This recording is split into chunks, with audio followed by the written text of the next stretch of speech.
Üstü su yoludur, Xaltan yolunda bak burada. Görürsünüz bak bu bizim yolumuz bu çayın içiyle gelir. Bu adi maşınlar gəlməz indi belə vaxtı. Yayda gələr, yayda 07'lərdə Asavet maşınları da gəlir. Qışda biraz Nivazat belə maşınlar gələr. Bir də bizim maşınlarımız bax. Görürsünüz nə mənzərəsi qeyri-adi təbiət var.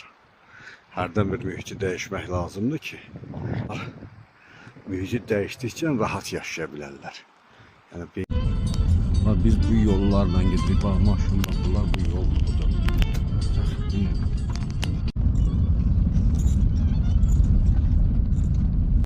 Burada olur, bəkərli burada olur.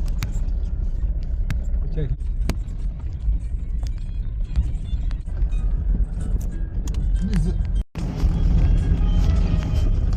Ne bu işte?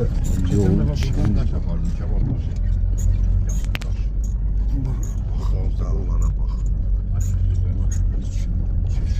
3 gün 4 gün gəlirsə yayda qalırsa